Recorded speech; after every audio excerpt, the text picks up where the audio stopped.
ನಮಸ್ಕಾರ ಸ್ನೇಹಿತರೆ, ಇವತ್ತು ನಾವು ಪ್ರಾನ್ಸ್ ರೋಸ್ಟ್ ಮಾಡೋಣ. ಅದಕ್ಕೆ ನಾನು ಒಂದು ಅರ್ಧ ಕೆಜಿ ಟೈಗರ್ ಪ್ರಾನ್ಸ್ ತೊಗೊಂಡಿದ್ದೀನಿ. ಅದಕ್ಕೆ ಒಂದು 2 ಟೀ ಸ್ಪೂನು ಬೆಳ್ಳುಳ್ಳಿ ಶುಂಠಿ ಪೇಸ್ಟ್ ಹಾಕಿದ್ದೀನಿ, ಅರ್ಧ ಟೀ ಸ್ಪೂನ್ ಅರಿಶಿನ ಪುಡಿ, ಒಂದು 3 ಟೀ ಸ್ಪೂನು ಅಚ್ಚ ಖಾರದ ಪುಡಿ ಹಾಕ್ತಾಯಿದ್ದೀನಿ, 1 ಟೀ ಸ್ಪೂನು ಧನಿಯಾ ಪೌಡ್ರ್ ಹಾಕಿದ್ದೀನಿ, ರುಚಿಗೆ ತಕ್ಕಷ್ಟು ಉಪ್ಪು ಹಾಕೋಣ.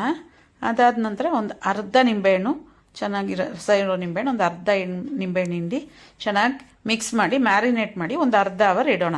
ಅದಾದಮೇಲೆ ಬಾಣಲಿ ಇಟ್ಟು ಎಣ್ಣೆ ಹಾಕಿ, ಕೊಬ್ಬರಿ ಎಣ್ಣೆಯಲ್ಲಿ ಮಾಡಿದ್ರೆ ತುಂಬ ಚೆನ್ನಾಗಿರುತ್ತೆ, ನಿಮ್ಗೆ ಯಾವ ಎಣ್ಣೆ ಬೇಕೋ ಹಾಕ್ಕೊಡಿ. ಈ ಮ್ಯಾರಿನೇಟ್ ಮಾಡಿರೋ ಪ್ರಾನ್ಸ್ ಹಾಕಿ ಒಂದು 5-6 ಸಾಂಬಾರು ಈರುಳ್ಳಿ ಜಜ್ಜಿ ಹಾಕಿ ಅದಕ್ಕೆ ಹಾಕಿ ಚೆನ್ನಾಗಿ ಮಿಕ್ಸ್ ಮಾಡಿ ಫ್ರೈ ಮಾಡಿ. ಇದೊಂದು 5 ನಿಮಿಷದಲ್ಲಿ ಆಗಿಬಿಡುತ್ತೆ. ಒಂದು 2 ನಿಮಿಷ ಫ್ರೈ ಮಾಡಿ ನಂತರ ಮುಚ್ಚಿಡಿ. ಅದನ್ನು ಮುಚ್ಚಿಟ್ಟು ಇನ್ನೊಂದು 2 ನಿಮಿಷ ಅದು ಬೇಯಲಿ.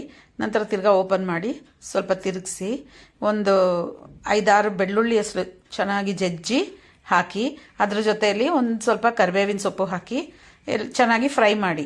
ಈ ಬೆಳ್ಳುಳ್ಳಿ ಮತ್ತು ಕರಿಬೇವಿನ ಟೇಸ್ಟು ವಾಸನೆ ಎಲ್ಲ ಚೆನ್ನಾಗಿ ಅದಕ್ಕೆ ಬಿಟ್ಕೋಬೇಕು.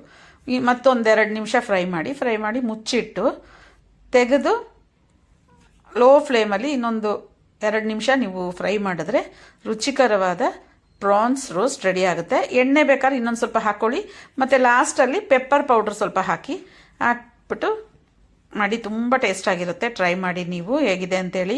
ದೇವೀಸ್ ಕೆಫೆ ಯೂಟ್ಯೂಬ್ ಚಾನಲ್ ಸಬ್ಸ್ಕ್ರೈಬ್ ಮಾಡಿ, ಲೈಕ್ ಮಾಡಿ, ಶೇರ್ ಮಾಡಿ, ತಪ್ಪದೆ ಕಮೆಂಟ್ ಮಾಡಿ.